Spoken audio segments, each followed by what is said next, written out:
नमस्कार दोस्तों, सी online classes में आपका स्वागत है। मैं हूं रजनीश कुमार और आज हम गुप्तकालीन भारत का पार्ट 3 देख रहे हैं, जिसमें हम गुप्त साम्राज्य की शासन प्रणाली और उस समय जो लोगों का जीवन था उसके बारे में देखेंगे। तो दोस्तों, जो गुप्तकालीन व्यवस्था थी उसमें केंद्रीय सत्ता का मुखिया राजा होता था। केंद्र में जो सरकार होती थी उसका सबसे बड़ा अधिकारी राज्य होता था। मौर्यों के विपरीत गुप्त वंश के राजाओं ने परमेश्वर, महाराजा धीराज जैसी शानदार पदवियां ग्रहण की। इससे पता चलता है कि उनका साम्राज्य बड़ा था तथा आसपास के छोटे राजा उनके अधीन थे। राज्य के पास स्थायी सेना होती थी। सामंत समय समय पर सैनिकों की सहायता देते थे। राजा सेना, न्याय और कानून का अंतिम अधिकारी होता था। मतलब जो गुप्तकालीन व्यवस्था थी उसमें राजा सर्वोपरि था। राजा के पास सेना भी होती थी और राजा कानून और न्याय व्यवस्था का सबसे बड़ा अधिकारी होता था। चीनी पर्यटक फाहियान के अनुसार गुप्त शासक बहुत योग्य थे। सारी जनता में पूर्ण स्वतंत्रता थी। राज्य में भ्रष्टाचार बिल्कुल नहीं था। राज्य के जो संरक्षक और सभी सेवक थे उनको नगद वेतन दिया जाता था। मतलब आज की तरह नगद वेतन दिया जाता था, लेकिन आज की तरह भ्रष्ट नहीं थे लोग। तो गुप्तकालीन समाज की ये बहुत अच्छी बात थी कि उस समय भ्रष्टाचार बिल्कुल नहीं था। मंत्रिमंडल, केंद्र में एक मंत्रिमंडल होता था। मंत्रियों का पद जो होता था वो परंपरागत होता था, मतलब वंशानुक्रमागत होता था। सभी महत्वपूर्ण विषयों में राजा मंत्रियों की सलाह लेता था तथा सभी विभाग किसी न किसी मंत्री के पास होते थे और जिस मंत्री के पास जो विभाग होता था मंत्री उसके लिए उत्तरदायी होता था। प्रांतीय शासन, गुप्त शासकों ने शासन सुचारू रूप से चलाने के लिए उसे कई प्रांतों में बांट रखा था। प्रांतों को मुक्ति कहा जाता था। ये बहुत इंपॉर्टेंट है कि गुप्त समाज में, गुप्त शासन में प्रांतों को मुक्ति कहा जाता था। और प्रांतीय शासक जो होता था वो गवर्नर या प्रतिनिधि शासक मौर्य शासक की तुलना में ज्यादा अधिक आजाद होता था। मतलब इसको हर छोटी मोटी बात के लिए राजा के पास नहीं जाना होता था। उसके लिए वो उसको ऑटोनॉमी होती थी, वो अपने हिसाब से अपने फैसले ले सकता था। जिले का प्रबंध, प्रांत जो मुक्ति था, प्रांत को मुक्ति कहते थे और जिले को विषय कहते थे। तो प्रांत विषयों में बटे हुए थे, जिलों में बटे थे और जिले के लोग वहां के शासन प्रबंध में मदद करते थे। विषयपति की नियुक्ति प्रांतीय शासक करता था। नगरों का शासन, गुप्त काल में भी आज की तरह नगरों का प्रबंध म्युनिसिपल कमेटी, नगर पालिका ही करती थी और नगर का मुखिया नगरपति कहलाता था। गांव का शासन, गुप्त काल में भी आज की तरह शासन की सबसे छोटी इकाई गांव थी।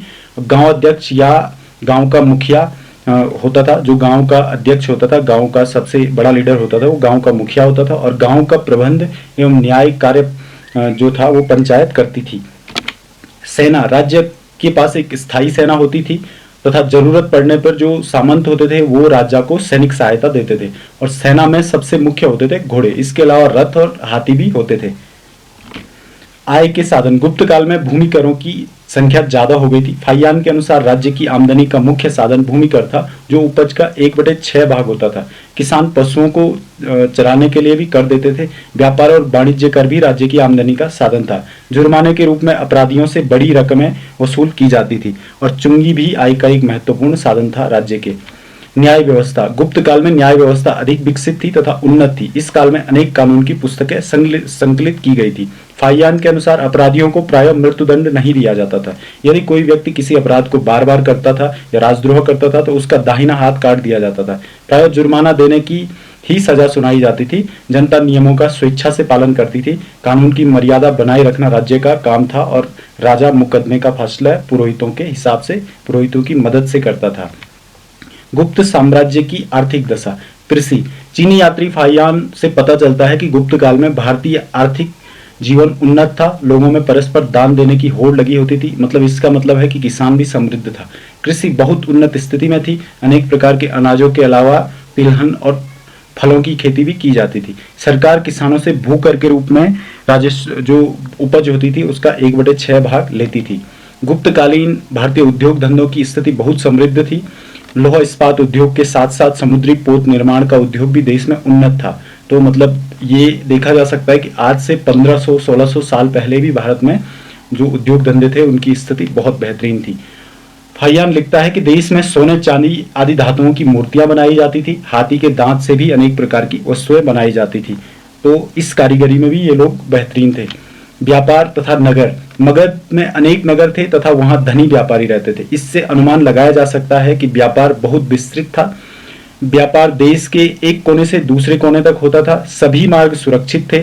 जनता का नैतिक स्तर ऊंचा था, इसलिए लूटमार भी कम होती थी। मतलब लोगों में नैतिकता थी, डर के बजाय, जैसे आज कानून का डर है, उसके बजाय लोगों में नैतिकता थी, अपने देश के प्रति प्रेम था। तो इसलिए लोग कानूनों का उल्लंघन नहीं करते थे और इसलिए वहां लूटमार की घटनाएं भी कम होती थी।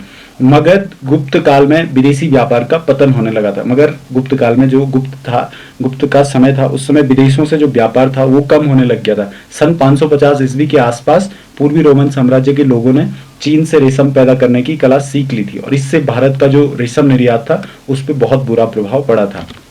गुप्त काल में सारी गंगा घाटी के अधिकांश शहर विघटित हो चुके थे। इसका सबसे बड़ा प्रमाण ये है कि पाटलिपुत्र जैसा नगर जो राजधानी था, वो वैनसांग के समय आते आते, जब वैनसांग आया था फाहियान के बाद भारत, तो वो एक गांव बन चुका था।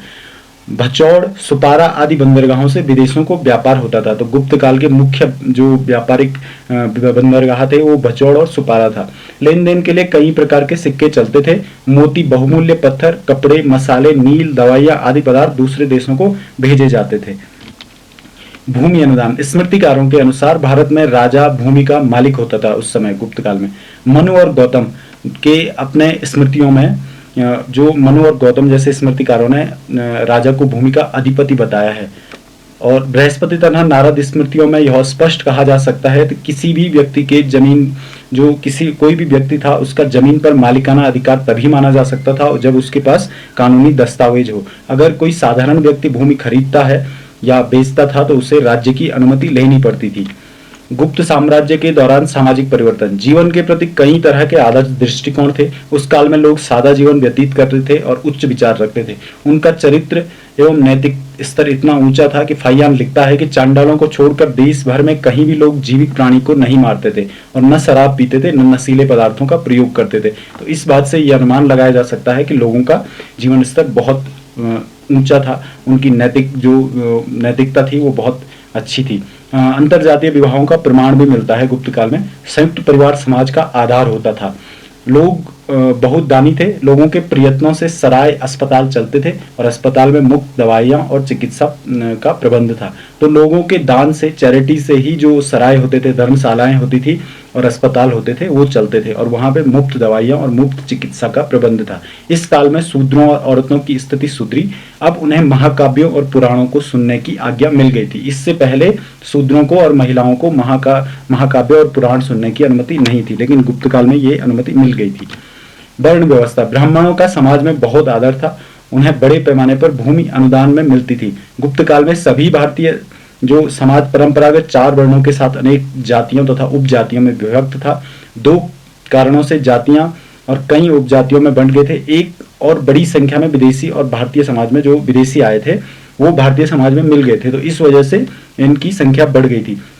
जो विदेश से आए थे लोग, उनको ज्यादातर क्षत्रियों में रखा गया क्योंकि वो लोग ज्यादातर सेना के तौर पे आए थे और आक्रमणकारी के तौर पे आ गए थे, तो इस वजह से इनको क्षत्रियों में रखा गया। इसीलिए कई राजपूत अभी भी अपनी जाति के पीछे हूण लिखते हैं, तो हूण बाहरी आक्रमणकारी थे।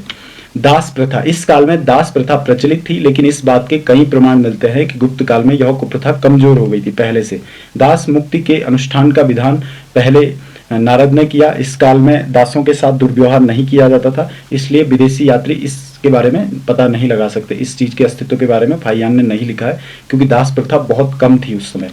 स्त्रियों की स्थिति, गुप्तकालीन साहित्य और कला में नारी का आदर्शमय चित्रण किया गया, लेकिन व्यवहारिक तौर पर उनकी स्थिति बहुत बुरी थी, दयनीय थी। कन्याओं का अल्प आयु में विवाह किया जाता था और सती प्रथा जैसी जो बुराई थी वो कुलीन लोगों में थी। नारी को जन्म से मृत्यु तक पुरुष के नियंत्रण में रहना पड़ता था। केवल उच्च वर्ग की स्त्रियों को प्राथमिक शिक्षा दी जाती थी। वो प्रायः सार्वजनिक जीवन में भाग नहीं लेती थी। जो थोड़े बहुत उदाहरण विदुषी तथा कलाकार महिलाओं से प्राप्त होते हैं तो उनको अपवाद माना जा सकता है। तो ये जहाँ पे सती प्रथा हो, महिला को पूरी तरह से पुरुष पे डिपेंड रहना पड़ रहा हो, बाल विवाह हो, तो ये सारी चीजों को देखते हुए ये नहीं कह सकते हैं कि वहां पे स्त्रियों की स्थिति अच्छी थी। गुप्त साम्राज्य में पर्दा प्रथा का विकास नहीं हुआ था। विधवाओं को सामान्यतः पुनर्विवाह की अनुमति भी नहीं थी और उनको श्वेत कपड़े धारण करने पड़ते थे। इस काल में वैश्यावृत्ति का भी उल्लेख मिलता है। देवदासियों का भी एक वर्ग था जो मंदिरों के साथ संबद्ध थी, लेकिन स्त्रियों को संपत्ति संबंधी अधिकार प्राप्त थे।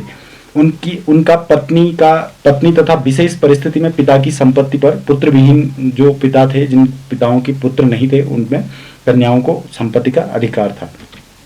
तो दोस्तों इस तरह के वीडियोस देखने के लिए हमारे चैनल को सब्सक्राइब करें। अब इसके अगले वीडियो में हम गुप्तोत्तर काल लेके आएंगे भारतीय इतिहास में।